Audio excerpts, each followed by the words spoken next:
The highest KD in all of Apex Legends. This man has a 26 overall KD in Apex with 140 plus thousand kills. His highest ever KD for a season has been 35. And today we're going to go through his tips and tricks and see what his secrets are to getting this ridiculously high KD.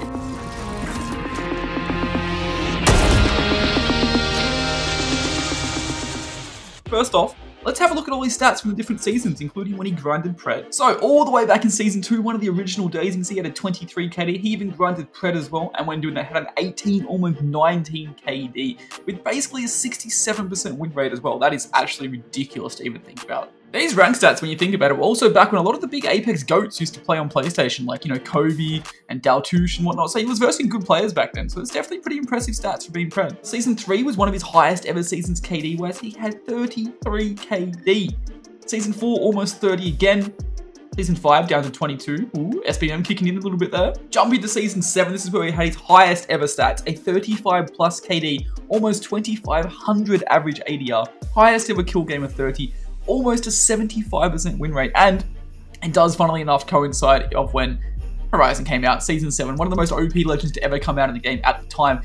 His stats are absolutely insane. Now, into the first set of tips that we have, and that's going to be where to play. Ranked, pubs, duos, trios. Well, obviously you're going to want to be playing pubs, not ranked. Unless you're a low tier rank, then you can play that for a little bit till you get higher and it gets a little harder. If you're looking to have that crazy high win percentage, which means higher KD because you basically die, all the kill grinders and whatnot agree that it definitely is duos that you should go for. Because, if you need to clutch up, it's only going to be a 1v2 situation, or if you get third party, it's only 2 people third party, not 3. But if you're looking to go down the avenue and getting a lot of kills and absolutely slaying out to have that ridiculously high KD, while you will have to win a lot as well, trios is definitely better. In duos, there's more teams, everyone drops off spawn, and people die faster because there's more engagements early in the game. Trios-wise, though, you'll tend to have more people alive later in the game with less people fighting off spawn, unless, like, the plane goes through a fragment or something, but that's just Apex. So, you have a better percent chance getting those big kill games, those 20 bombs. Also, if people get rezzed, largely it'll be 2 compared to the 1 in duos, so more people alive later to kill. There we have his opinion on where to play, but who to play? Well, I think largely that comes down to who you're best on, who you have most fun on, because that's what games are about. And you want to play the legend that you're the best on to get the most kills, etc, etc. But there are certain legends that are going to be better for getting that higher KD and getting all those wins, and he gave 2 major examples of those. First off is his main. He has 70,000, 80,000 plus kills in her, and that's going to be Horizon. He got a lot of those kills back in Season 7 when she first came out, but she is still super strong even after her recent nerfs. Whether she's team fighting with the ult and the major impact she can make there, the openings she can get with a grab lift or solo queuing, popping bats and running away like Mary Poppins, she is an absolute insane legend, especially with her 2 passive abilities in the no fall stun and further strafe in the air. It's ridiculous. Second up may not be who you expect, but this legend is getting a lot of play by all the kill grinders at the moment, all the solo queuers, and even made her way into competitive, and that is the newest legend in Apex, Catalyst. Catalyst's ability to isolate fights and separate those 1v2s and 1v3s into 1v1. With her ability to block doors, put spikes through doors, just play doors like no one else can. Her wall to cover open ground, cut off enemies, playing in between is ridiculous. She has so much versatility and she is just an absolutely awesome legend.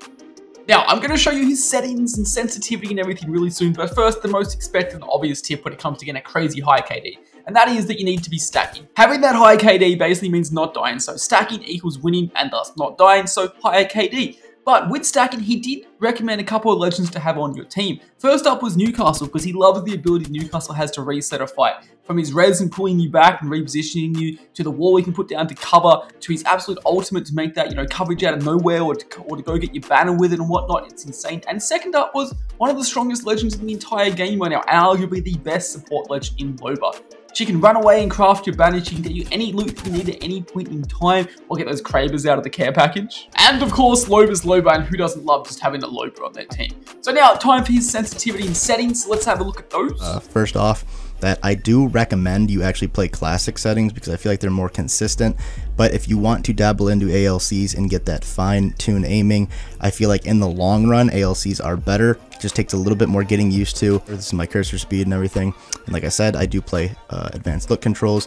And I kind of am like a hybrid between like linear and classic, to be honest, because I have 0 dead zone, but I have my turning yaw pretty much cranked up. So sometimes it can look like I'm on linear a bit, depending on the situation, but my yaw speed is at 350, so that's probably around like 5 to 6 cents normally, but then with the ramp up time of the yaw, it brings it up to about a 7 usually, probably around a 7 sensitivity. That's at like full max input if I'm trying to like 180 on someone's classic. And then my pitch is 300. Don't want it to get too crazy because I want to be able to track when it comes to hip firing. I have these settings down, and then I have my ADS yaw and my pitch speed are going to be different, 165 over 115. That's just what's comfortable for me. I feel like the tracking with the recoil control works very well on this. Another one that I would recommend if you guys like a lower sensitivity, a little bit lower, I would say 135 over 95 also has worked for me in the past very well. You want to have the perfect balance between tracking and recoil control so that when you actually do go against someone that's moving very much, you're able to track them and control your recoil at the same time, especially with like S, and too low is a little bit awkward when it comes to like, you know, close range gunfights. And then we have sprint shake minimal, and that is going to be it, guys. So there we have it. There isn't one big secret or big switch that you can just flip and become an instant god and have a crazy high KD. Well, maybe apart from free stacking. If down to, you know, play smart, get those wins, die as little as possible, play games with your friends, have fun, enjoy yourself, and, you know, play Horizon, and it'll definitely help. Now, let's enjoy the rest of this big game. Can he get the 20 bomb? Enemy shield. Cracked an enemy shield. The other team. Hold on, I'm healing.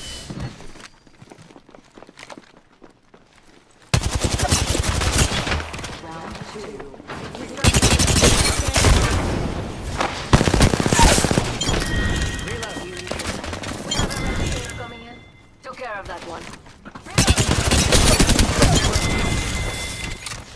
My shields need a bit more power. Reloading.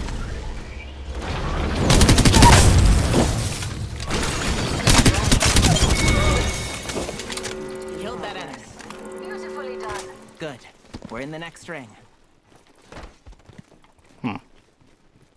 Poor guy. Enemy. They're not close. Fire. Pierce their defenses. Damn, that guy's running. Damn, he went right back into the storm. Replicator incoming. I'll give them a piercing or two. He's gonna take the fucking lift.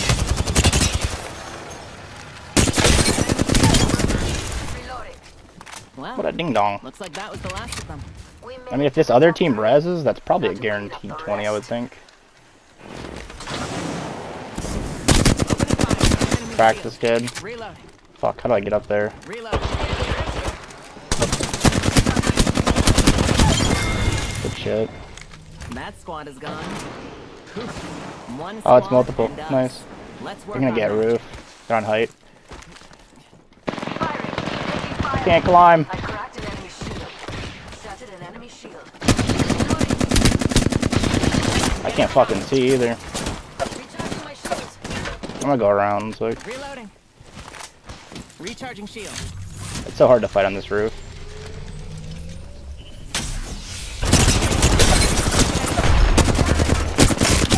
Got one. Reloading.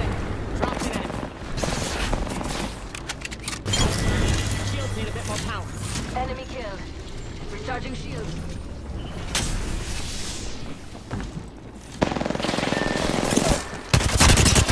Go, Sandboo!